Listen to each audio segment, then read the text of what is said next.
My name is Amanda Walker. I am 32 years old, and I never thought I would be the type of person to record a video predicting my own sister would ruin my celebration dinner. But after years of Bridget's chronic pain mysteriously flaring up during my milestone moments, I took my best friend Sarah's advice and created some insurance footage. As I sat in my car outside that upscale steakhouse, I had no idea I would actually need to use it just 30 minutes later. If you have ever had a family member steal your spotlight during your big moment, let me know in the comments where you are watching from, and do not forget to subscribe to see how I finally exposed a painful family pattern that had been going on for years. My journey to becoming a senior marketing director was not an overnight success story. For 5 years straight, I poured my heart and soul into my career, regularly pulling 70-plus-hour work weeks. While my friends were enjoying weekend brunches and vacations, I was hunched over my laptop refining campaign strategies and analyzing market data. My apartment became less of a home and more of a pit stop between office shifts.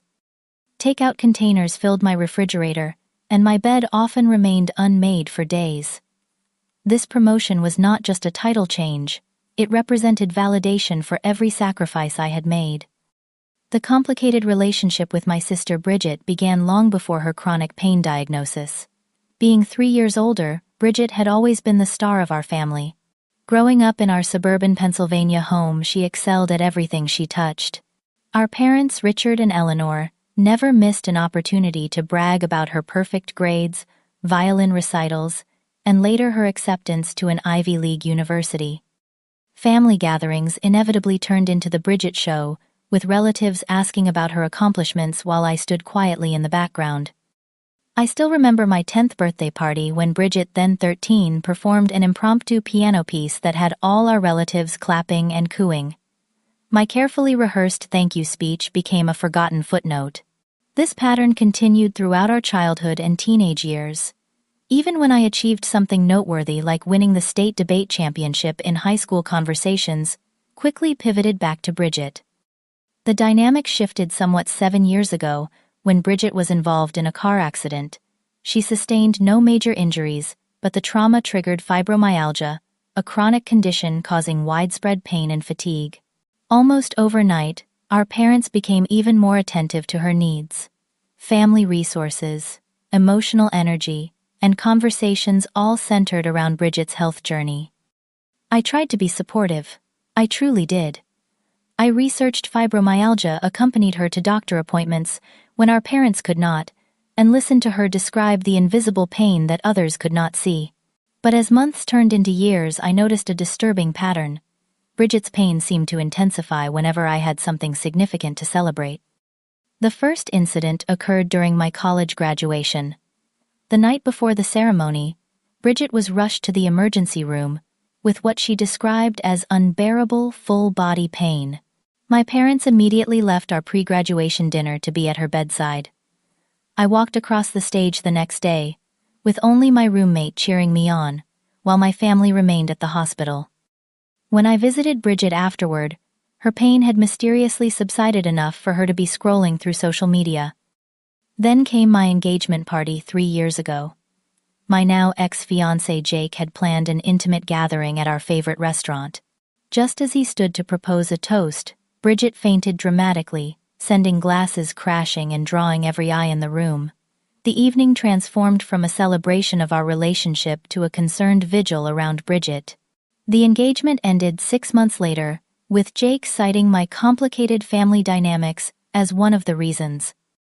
My wedding day the following year to a different man named Daniel featured Bridget requiring a wheelchair at the last minute, despite having walked perfectly fine during the rehearsal dinner the night before. She needed to be positioned at the front of the ceremony, where her occasional moans of pain competed with our vows. That marriage lasted less than 2 years. After each incident, I tried convincing myself it was coincidental. Chronic pain is unpredictable, I reasoned. Stress can trigger flare-ups, and family events are stressful. But deep down, a voice whispered that something was not right. This voice grew louder with each occurrence until it became impossible to ignore.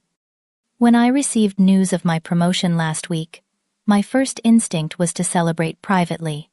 Maybe a quiet dinner with just Daniel, though we were now divorced but remained friends. But another part of me refused to hide my achievement. Why should I diminish my success because of past patterns? I deserved a proper celebration.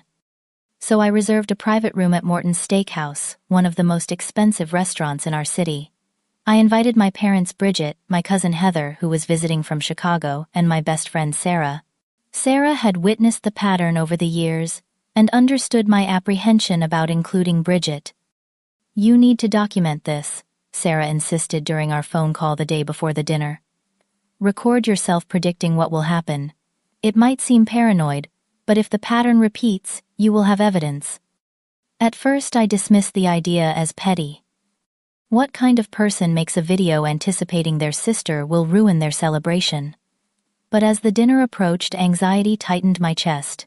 5 years of hard work deserved recognition. If history repeated itself, I wanted proof that I was not imagining things. So there I sat in my car outside Morton's 30 minutes before our reservation, speaking into my phone camera. "I am about to go inside for my promotion celebration dinner," I said, feeling ridiculous yet determined. "Based on past experience, I predict that Bridget will have a pain episode right as I announce my news. She will collapse or require immediate attention. My parents will rush to her side, and once again my moment will be overshadowed." I detailed specific behaviors I expected to see, from the timing to the exact reactions. Then I saved the video, tucked my phone into my purse, and walked into the restaurant, hoping I would never need to use the recording. Morton's Steakhouse exuded luxury from every corner. Crystal chandeliers cast a warm glow over mahogany tables, and the air carried the rich aroma of aged beef and expensive wine. I had reserved the boardroom, a private dining space separated from the main restaurant by heavy velvet curtains. A long table dominated the center set, with gleaming silverware and crystal glasses that caught the light. The privacy would allow us to converse freely, without the hushed constraints of the main dining room. More importantly, it would contain any family drama within its wood-paneled walls. I arrived 20 minutes early to ensure everything was perfect. The manager greeted me by name, congratulating me on my promotion after I mentioned the occasion. He personally guided me to the boardroom, where a bottle of champagne already chilled in an ice bucket compliments of the house. A small congratulations card propped against the bucket made me smile. At least someone acknowledged my achievement without conditions. My parents arrived first, exactly at 7 o'clock. My father, Richard, ever punctual, wore his standard dinner attire, a navy blazer over a button-down shirt. My mother, Eleanor, followed behind him, elegant in a floral dress I recognized from numerous family functions. They embraced me with genuine affection, though my father's first words made my smile falter. "The restaurant looks wonderful, Amanda. Did you check if they can accommodate Bridget's dietary restrictions? You know she cannot have gluten or dairy with her condition." No congratulations or questions about my new position. Just immediate concern for Bridget, who had not even arrived yet. I swallowed my disappointment and assured him that yes, I had confirmed multiple menu options for Bridget when making the reservation. "That was thoughtful, dear," my mother said, patting my arm. "Bridget texted that she is running a few minutes late. She had to rest before coming out tonight." I nodded, unsurprised. Bridget was chronically late to everything, a habit that predated her fibromyalgia diagnosis, but now came with a medical excuse. My parents never commented on her tardiness, though they had lectured me endlessly as a teenager if I missed curfew by even 5 minutes. Sarah arrived next, bringing warmth and solidarity with her entrance. Her bright smile and tight hug communicated what words could not in front of my parents. She was here for me, whatever happened. She looked stunning in a red dress that complemented her dark skin, and her confidence filled the room. "You look amazing," she whispered as we embraced. "And remember the video." I squeezed her hand in silent acknowledgement as we all took our seats. My cousin Heather arrived moments later, apologizing for being a few minutes late. She had flown in from Chicago specifically for this dinner, a gesture that touched me deeply. Unlike my immediate family, Heather had always shown genuine interest in my life and career. 15 minutes after our reservation time, Bridget made her entrance.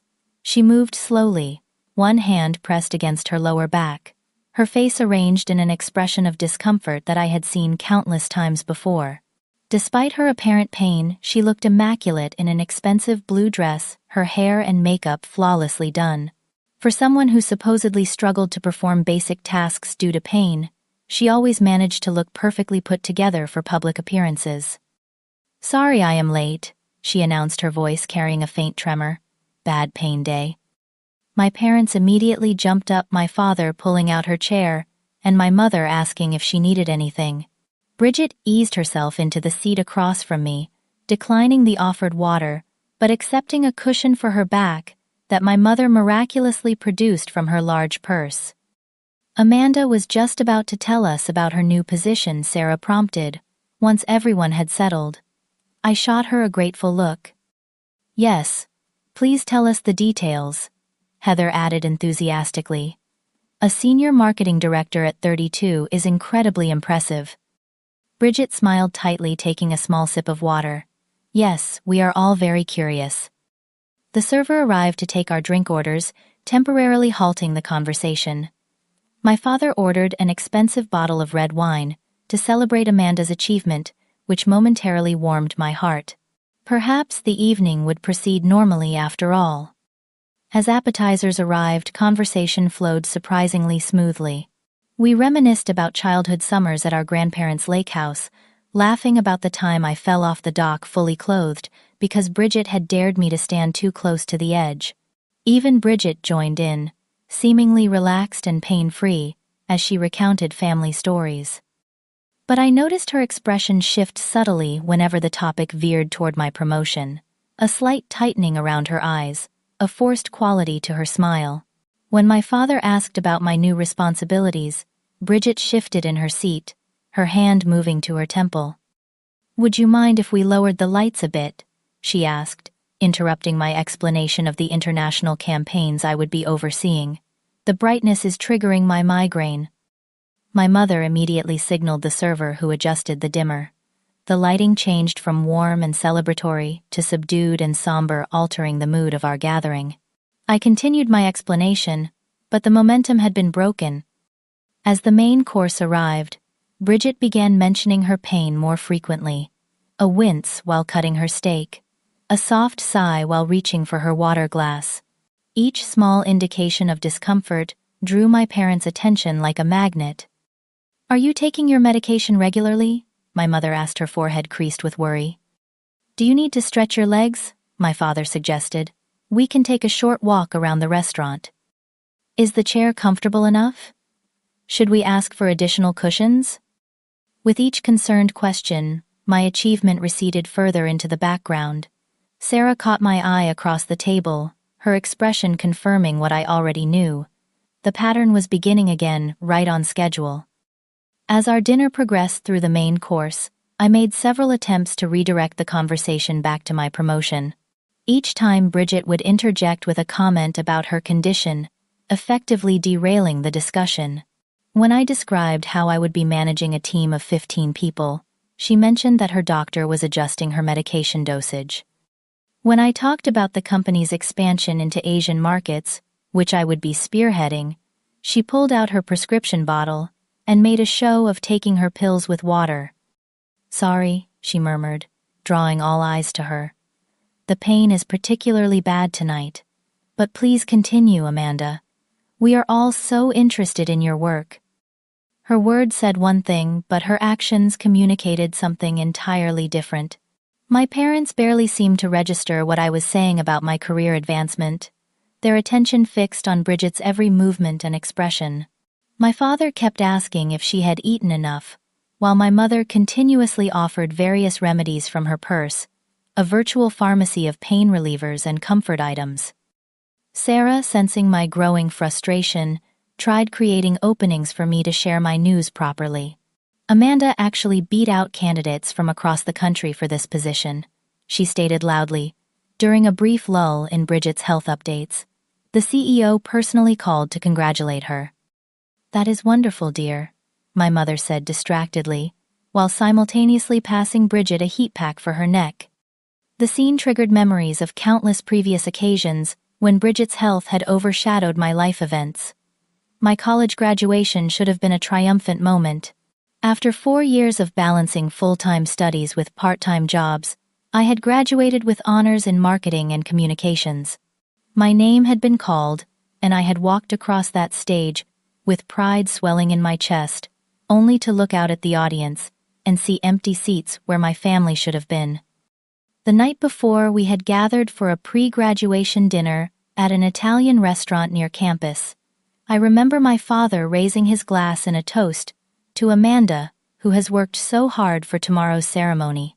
Just as glasses clinked, Bridget had gasped, clutching her side. "I cannot breathe," she had whispered dramatically. Within minutes, dinner was abandoned, and my parents were rushing her to the emergency room, leaving me alone at the table with untouched celebratory desserts. The next morning, when I called the hospital to check on her, my mother explained they would be staying with Bridget through the day. "She is stable, but in tremendous pain. You understand, right? We will watch the video of your graduation later." I had walked across that stage with only my roommate cheering.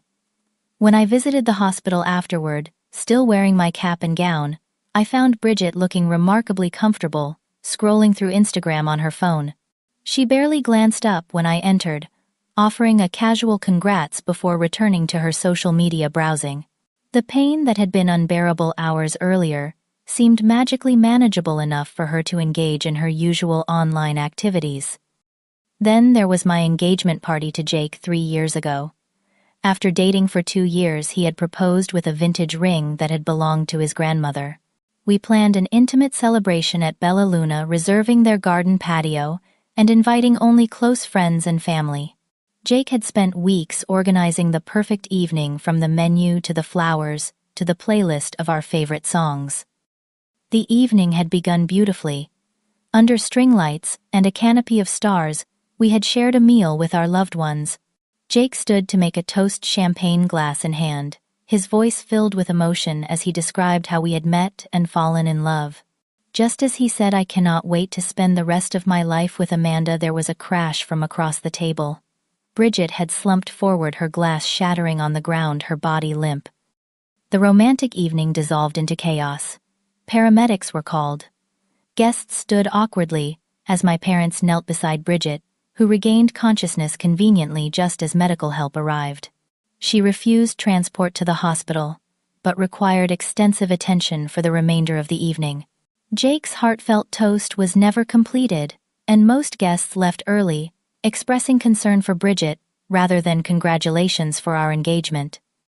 6 months later, Jake ended our relationship. "I love you, Amanda," he had said gently, "but I cannot spend my life competing with your sister's health crises. Every significant moment we try to share gets hijacked. I do not think your family dynamics will ever change, and I am not strong enough to deal with that forever." I had been devastated, but unable to argue with his assessment.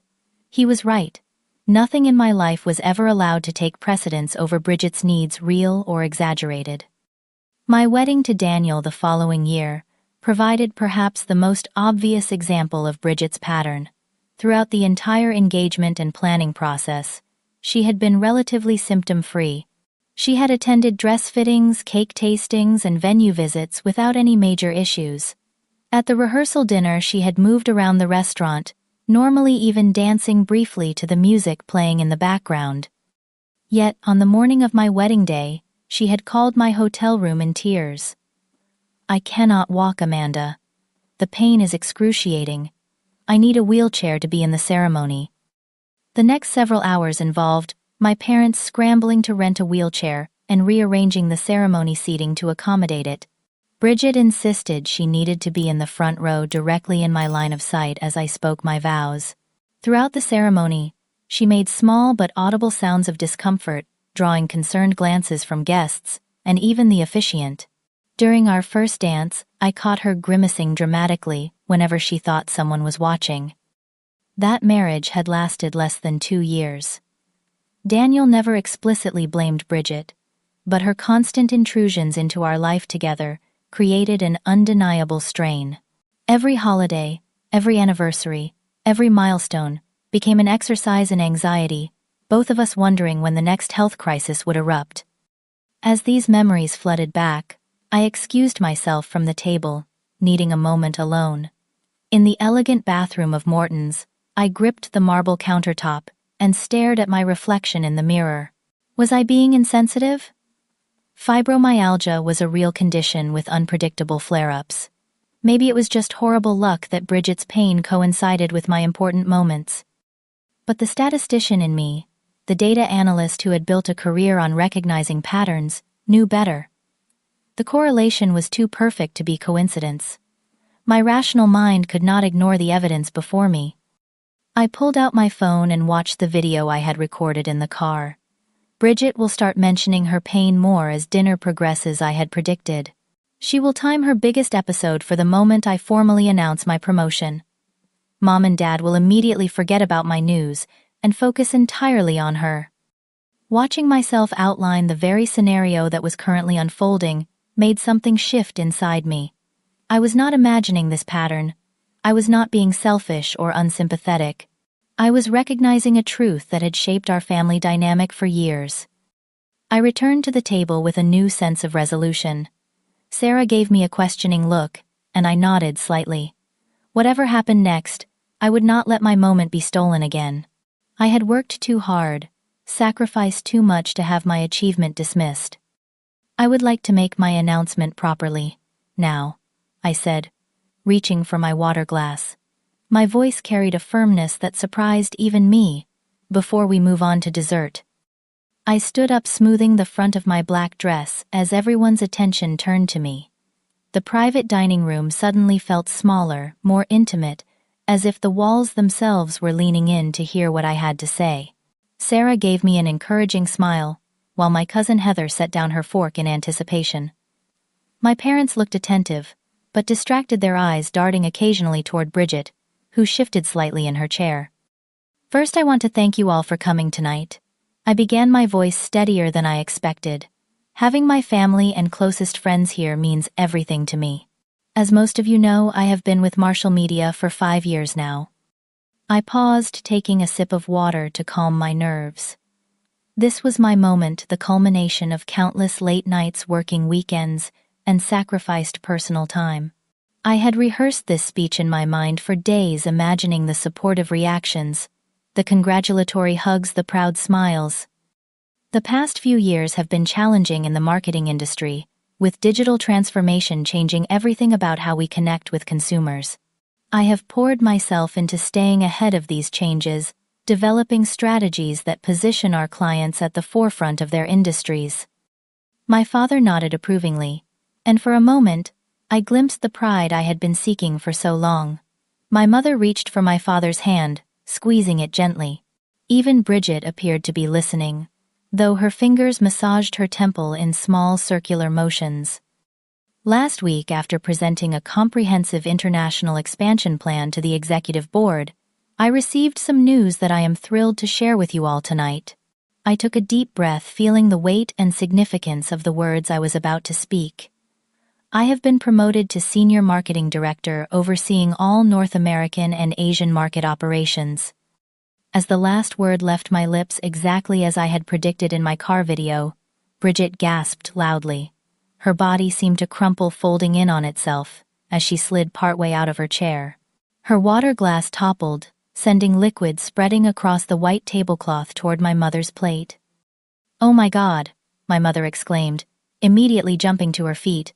"Bridget, what is wrong?" My father was already out of his chair, rushing to Bridget's side of the table. He knelt beside her, one hand on her back, the other grasping her wrist as if checking her pulse. "Are you okay? Can you breathe? Should we call an ambulance?" Bridget's eyes fluttered dramatically as she slumped against our father's supporting arm. "Just pain," she managed to whisper, her voice faint, yet somehow carrying perfectly to every corner of the room. "Severe flare-up," came on suddenly. The restaurant's manager appeared at the doorway, drawn by the commotion. "Is everything all right? Should I call for medical assistance?" "No," Bridget murmured weakly, though loud enough for everyone to hear. No ambulance. I just need to go home. I am so sorry, Amanda. Your promotion? Her voice trailed off as if completing the sentence required too much energy. My mother was already gathering Bridget's purse and jacket. Richard, bring the car around. We need to get her home, where she can take her stronger medication. My father nodded, standing up and turning to me with an apologetic expression. Amanda, I am so sorry. We will continue this celebration another time. Your promotion is wonderful news, truly. But right now, Bridget needs you, I finished flatly. Of course she does. Sarah caught my eye from across the table, her expression a mixture of disbelief and outrage on my behalf. Heather looked uncomfortable, trapped in a family dynamic she was not fully part of, but could clearly recognize as dysfunctional. In that moment, a strange calm settled over me. The scene playing out before me was so precisely what I had predicted that it felt almost scripted. I could see each move before it happened, each concerned question, each apologetic glance in my direction, quickly followed by renewed attention to Bridget. Without fully forming a conscious decision, I reached for my phone. My fingers moved automatically, opening my photo gallery and selecting the video I had recorded just 30 minutes earlier. I turned the volume up to maximum. Everyone, before you leave, there is something I think you should see. My voice cut through the commotion. Something in my tone, perhaps the unusual blend of resignation and determination, caused everyone to pause. Even Bridget, still slumped dramatically against my father, turned her head slightly toward me. I placed my phone in the center of the table and pressed play. My own face appeared on the screen, sitting in my car outside the restaurant. I am about to go inside for my promotion celebration dinner, my recorded self said clearly. Based on past experience, I predict that Bridget will have a pain episode, right as I announce my news. She will collapse or require immediate attention. My parents will rush to her side, and once again my moment will be overshadowed. The room went completely silent. My recorded voice continued detailing with uncomfortable accuracy the exact scenario that had just unfolded, down to the knocked-over water glass and my parents' immediate shift of attention. She will not require an ambulance, but will need to be taken home immediately. My parents will apologize and promise to celebrate properly, another time, a time that will never actually materialize. As the video ended, 5 pairs of eyes stared at me in stunned silence. Bridget, whose body had been practically limp moments before, now sat rigidly upright, her face drained of color. The pain that had seemed so debilitating appeared miraculously manageable as shock took precedence. My parents looked between Bridget and me, confusion giving way to uncomfortable realization. Sarah remained perfectly still, her expression neutral, but her eyes communicating silent support. Heather studied her water glass intently, clearly wishing she were anywhere else. Amanda, my mother finally broke the silence, her voice uncertain. What exactly are you suggesting? I met her gaze directly. I am not suggesting anything, Mom. I am simply pointing out a pattern that has repeated itself throughout my adult life. Every significant achievement or celebration I have is interrupted by Bridget's health crises, which mysteriously resolve themselves once the attention has successfully shifted away from me. Bridget's face transformed from shock to outrage. Are you seriously accusing me of faking my chronic illness? Do you have any idea how painful fibromyalgia is? How dare you make my suffering about you? I am not saying your condition is not real, I replied calmly. I am saying the timing of your worst episodes is suspiciously consistent. This is absurd. Bridget pushed herself fully upright, the frailty of moments ago replaced by indignant energy. Mom, Dad, are you going to let her talk to me like this? After everything I have been through? My father looked utterly lost, his gaze bouncing between his daughters like a tennis ball. He had always been the family peacekeeper, smoothing over conflicts with well-intentioned but ultimately ineffective compromises. This situation, however, was beyond his ability to placate with soothing words or small concessions. Amanda, he began cautiously. I understand you might feel overshadowed sometimes, but accusing your sister of manipulating her condition, that is a serious charge. It is not just sometimes, Dad, I replied, maintaining my composure despite the tension crackling in the air. It is every single important moment in my life. College graduation, engagement party, wedding day, and now my career milestone. The pattern is undeniable. Sarah cleared her throat, drawing everyone's attention. Despite not being family by blood, she had witnessed our dynamic for over a decade. If I may, she said respectfully, but firmly, I have observed this pattern too. It is not just Amanda's perception. Of course you would take her side, Bridget snapped, color returning to her previously pale face. You have always been against me. That is not true, Sarah responded evenly.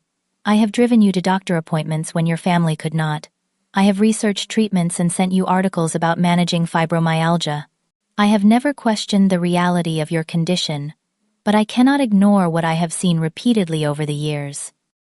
My mother's hand trembled slightly as she reached for her water glass. Bridget has been diagnosed by multiple specialists, she said defensively.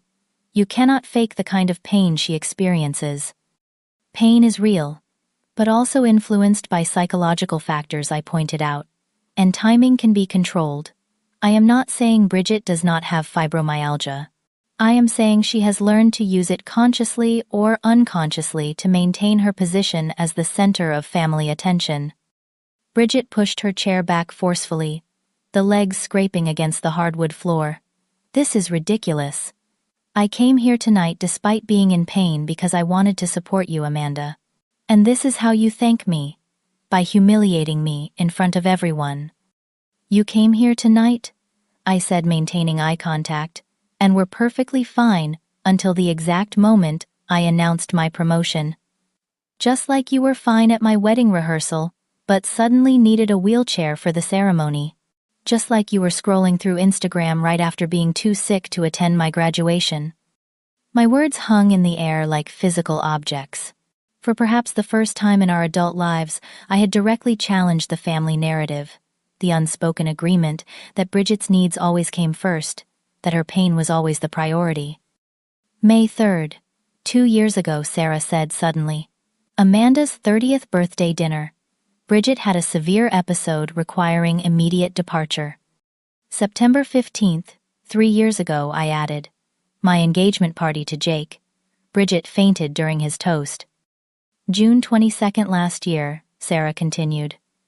Amanda's article in Marketing Weekly was published. Family celebration canceled because Bridget had a migraine that required complete darkness and silence. December 12th, 4 years ago, I said. My promotion to team leader. Bridget had such severe joint pain she needed to be carried from the restaurant. We could have continued listing dates and events, building an irrefutable chronology of suspicious timing. But Bridget's face told us we had made our point. Her expression cycled rapidly through shock, anger, and finally something unexpected, a flash of shame, quickly masked by defensive indignation. You have been keeping track, making some kind of sick list of my pain episodes. What kind of person does that? Her voice cracked slightly. Mom, Dad, I want to leave. Now. My parents exchanged uncomfortable glances. For perhaps the first time, they seemed torn about immediately acquiescing to Bridget's demands. A seed of doubt had been planted, and I could see it taking root in their expressions. Bridget, my father said gently, maybe we should talk about this. If there is a pattern, as Amanda suggests. A pattern. Bridget's voice rose sharply. You are taking her side. After everything I have been through, the doctors, the medications, the daily struggle just to function. Nobody is taking sides, my mother interjected, though her usual certainty was notably absent. But we cannot ignore what Amanda has shown us. The restaurant manager appeared at the doorway again, his professional smile strained. Is everything all right here? We have received some concerns about raised voices from neighboring diners.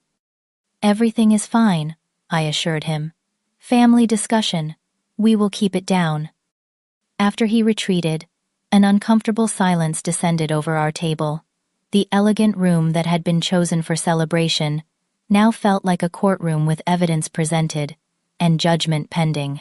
The untouched desserts and half-empty wine glasses stood as mute witnesses to the unraveling of our family's carefully maintained illusions.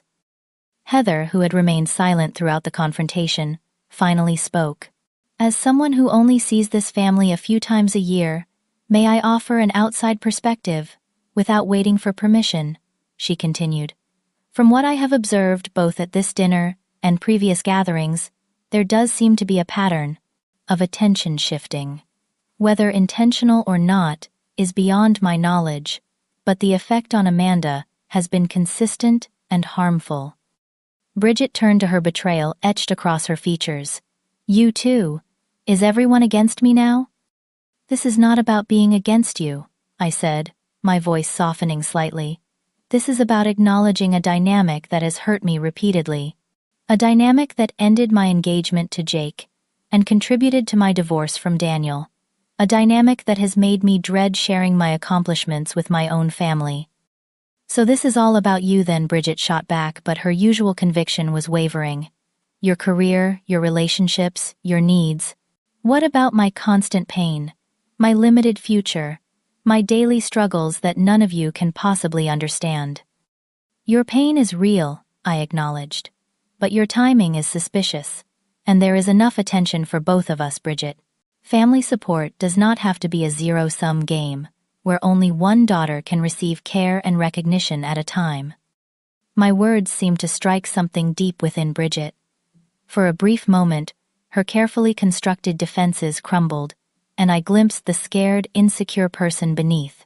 The sister, who had once been the star, the achiever, the favorite whose identity had been shattered by chronic illness, and who now clung desperately to the only form of power, she still possessed the ability to command attention through her suffering. The realization softened my anger, though not my resolve. I am not asking you to deny your condition or minimize your struggles. I am asking for space to celebrate my achievements without them being overshadowed. I am asking for our family to acknowledge that both of us have needs that matter. Tears welled in Bridget's eyes, but whether from genuine emotion or tactical manipulation, I could not tell. You have no idea what it is like, she whispered, to wake up every day knowing your body is betraying you, to watch your little sister thrive while your own life shrinks smaller and smaller. Before I could respond, she pushed back from the table and stood up. I need air. I cannot do this right now. She walked out of the private dining room with remarkable steadiness for someone who had been nearly collapsing minutes earlier, leaving the rest of us in stunned silence. The door closed behind her with a soft click that somehow felt more final than a slam would have.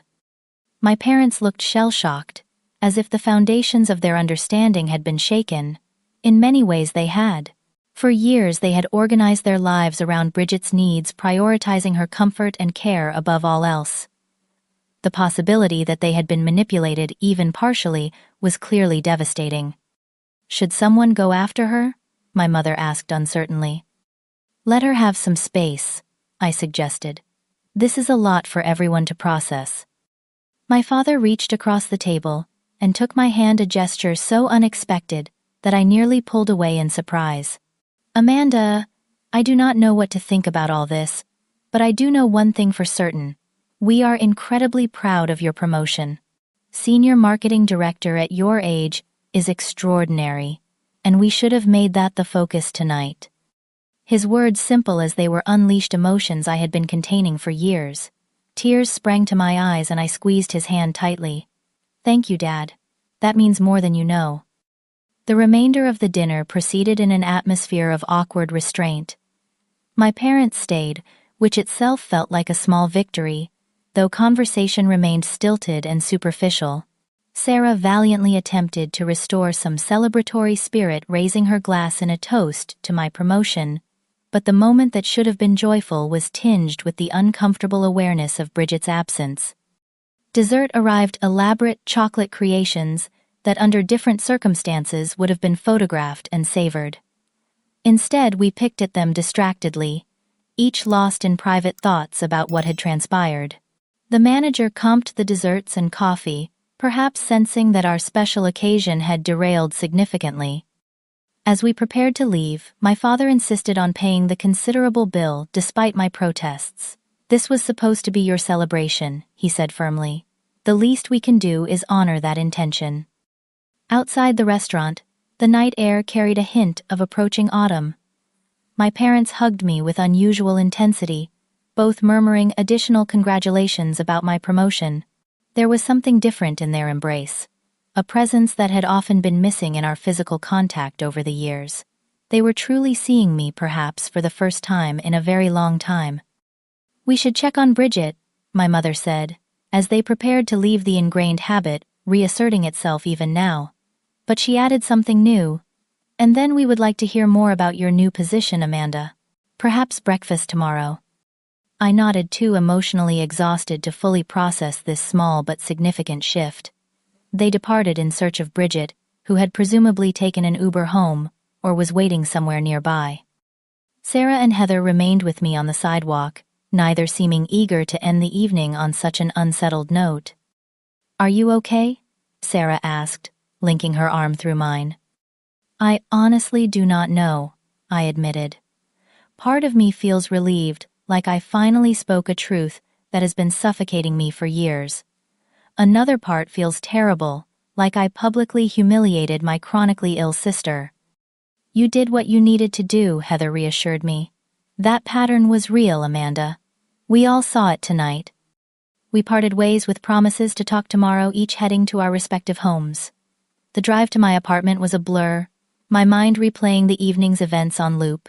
The confrontation, my parents' reactions, Bridget's face when the video played, revealing what I had suspected for so long. When I arrived home, I discovered 7 missed calls from Bridget. My finger hovered over the callback button, uncertainty making me hesitate.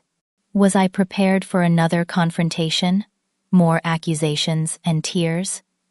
But avoiding the conversation would only prolong the inevitable. I pressed call, and she answered on the first ring. Amanda. Her voice sounded different, stripped of its usual performance quality. Raw, genuine, in a way I had not heard in years. "Are you okay?" I asked automatically, the concern for her well-being deeply ingrained despite everything. "No," she answered simply. "I am not okay. I have not been okay for a long time." The admission, so straightforward and devoid of dramatic flourish, caught me off guard. I sank onto my couch, prepared for whatever might come next. "That video," she continued, her voice barely above a whisper. "You predicted exactly what would happen. Because I am that predictable, that transparent in my behavior." I remained silent, letting her speak without interruption. "I do have fibromyalgia," she said defensively, then softened. "But you were right about the timing. Not all the time, but often enough. Often enough that I cannot pretend otherwise after seeing your video." The admission hung between us, momentous in its honesty. For years I had doubted my own perceptions, wondered if I was being selfish or unsympathetic. Having my observations validated, especially by Bridget herself, was both vindicating and heartbreaking. "Why?" I asked, finally, the single word encompassing a universe of hurt and confusion. I heard her inhale sharply, then exhale slowly, as if gathering courage. "Because it hurt too much to watch you succeed," she admitted, her voice cracking. "Before I got sick, I was the achiever, the star. Then suddenly I could barely get out of bed some days, while you were rising in your career, dating, living the life I should have had." The raw honesty of her explanation pierced through my defenses. For the first time, I glimpsed the true extent of her suffering, not just the physical pain, but the psychological anguish of watching her identity and future dissolve while her younger sister thrived. "The pain is real," she continued. "But I learned quickly that when it flared during your moments, I got extra attention, extra care. It became a pattern. Sometimes conscious, sometimes not. I do not think I fully realized what I was doing until I saw myself exposed so clearly in your video." We talked for over 2 hours that night, delving into childhood dynamics, unspoken competitions, and the complex interplay of chronic illness and family relationships. Bridget admitted that while her pain was genuine, she had learned to exaggerate symptoms when she felt threatened by my successes. I confessed my own resentments and jealousies, the years of feeling invisible in her shadow even after her diagnosis.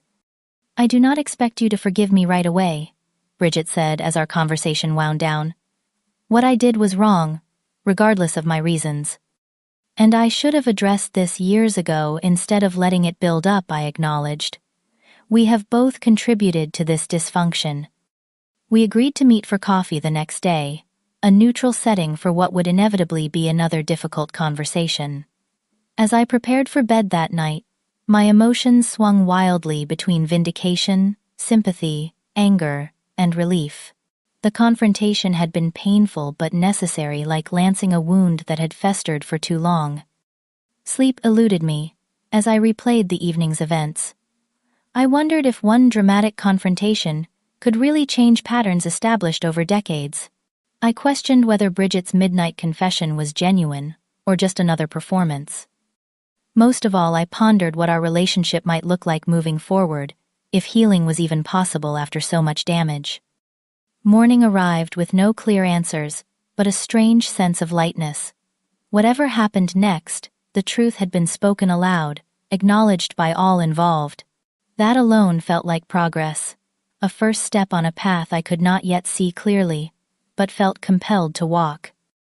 The coffee shop we chose for our meeting was intentionally neutral territory, neither of our regular haunts. Bridget arrived first, securing a quiet corner table, away from the main traffic flow.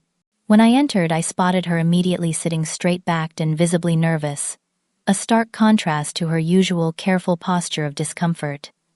"I ordered you a latte," she said as I sat down. "Extra shot, no sugar.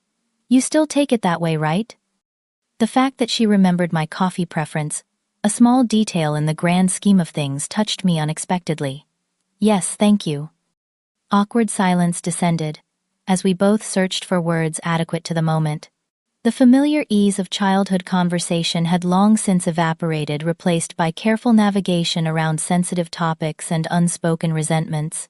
Now, with those resentments finally spoken aloud, we were in uncharted territory. "I did not sleep last night." Bridget began cupping her mug with both hands, as if drawing strength from its warmth. "I kept thinking about your video, how accurately you predicted what I would do. It was like seeing myself through someone else's eyes for the first time, and I did not like what I saw." I nodded, appreciating her directness. I have been noticing the pattern for years, but doubted myself. Part of me felt horrible for even suspecting you might be exaggerating or timing your symptoms. "The worst part," Bridget continued, "is that I was not fully conscious of what I was doing. Not at first, anyway. The pain is real, Amanda. The fibromyalgia diagnosis is legitimate.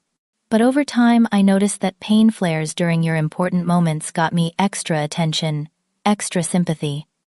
She paused, visibly struggling with her next words. "And if I am being completely honest, it felt like justice somehow, like the universe balancing things out. You were achieving everything I had lost the ability to pursue, so at least I could ensure I was not forgotten in the process." The admission hung between us, painful in its truth. I took a sip of my latte, buying time to process her words. "I never wanted to compete with you, Bridget. I just wanted my own moments to be acknowledged." "I know that now," she said softly. "But illness changes you. When your identity is stripped away, when your future narrows to managing pain day by day, you grab onto whatever power you still have. For me, that power was the ability to draw attention, to make others adjust their lives around my needs."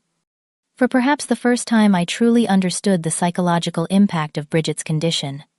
Beyond the physical pain she had suffered, the loss of her self-image as the successful, capable older sister.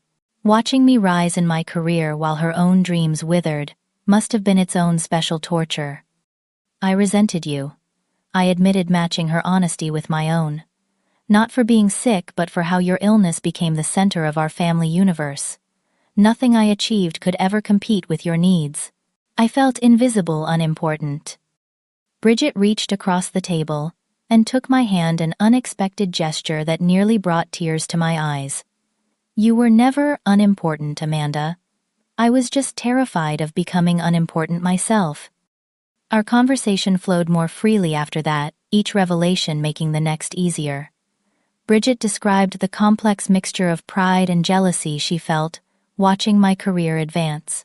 I shared how her constant health crises had contributed to the failure of both my engagement and my marriage. We acknowledged the role our parents had played, their well-intentioned but ultimately harmful pattern of dropping everything whenever Bridget called. They are coming here at 10, I mentioned, as we ordered second coffees. I thought we might benefit from having this conversation together as a family. Bridget tensed slightly, but nodded. You are right. They need to hear this too. When our parents arrived looking uncertain and visibly tired, we had already laid groundwork for the difficult conversation ahead. My father hugged me with unusual fierceness, whispering, "I am proud of you," in my ear before taking a seat. My mother embraced both of us, her eyes red-rimmed from what had clearly been a night of little sleep and much crying.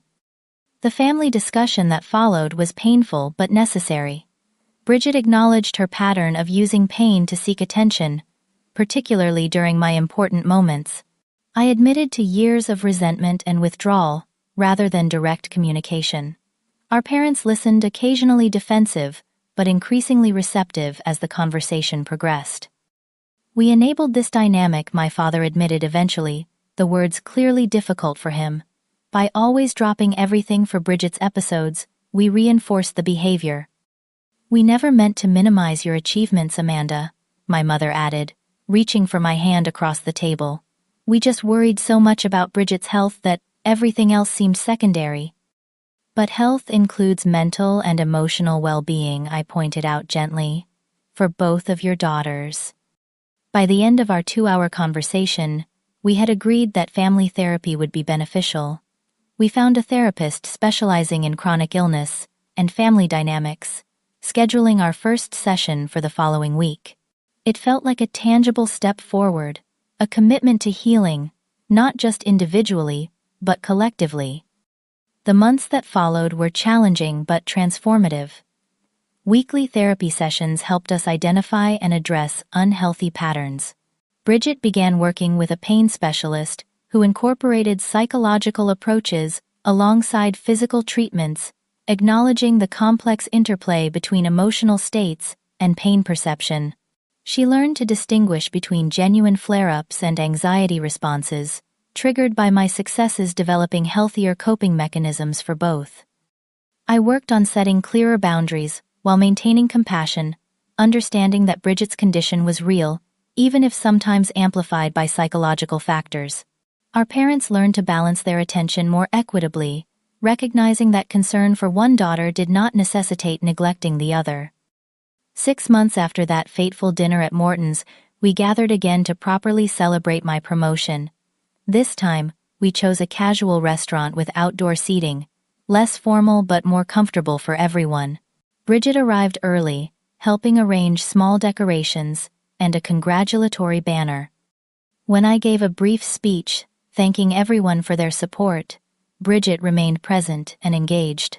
The slight tension in her expression revealed the effort it took, but her smile was genuine as she raised her glass in a toast to my success. Later that evening, as we were leaving the restaurant, she pulled me aside. "I still have bad days," she admitted quietly. "Days when it hurts to see you thriving while I struggle. But I am learning to sit with those feelings without acting on them. Your success does not diminish me, and my illness does not have to define me completely." Her words touched me deeply, recognizing both her ongoing struggle and her commitment to change. "And I am learning that acknowledging your pain does not mean sacrificing my needs," I replied. "There is room for both of us in this family." In the years since our confrontation, Bridget and I have rebuilt our relationship on more honest foundations. The competitive dynamic that defined our childhood and early adulthood has gradually transformed into something more supportive. We will never be the inseparable sisters of movie cliches, but we have found a way to coexist that honors both her struggles and my achievements. Perhaps the most unexpected development came 3 months ago, when Bridget suggested we start a support group for siblings of people with chronic conditions. Drawing on our own experiences, we created a space where people could discuss the complex emotions of loving someone with ongoing health challenges while maintaining their own identity and needs. The group now meets weekly at a community center, growing steadily as word spreads. Watching Bridget use her experience to help others has shown me a side of my sister I had forgotten existed, the empathetic, insightful person who had been obscured by years of pain and attention-seeking behavior. I have learned that confronting uncomfortable truths, though initially painful, creates space for genuine healing and growth. By exposing the pattern that had damaged our family for years, I forced us all to acknowledge reality, rather than continuing our carefully choreographed dance of denial. This does not mean everything is perfect now. Bridget still has legitimate pain flares, and I occasionally still question their timing.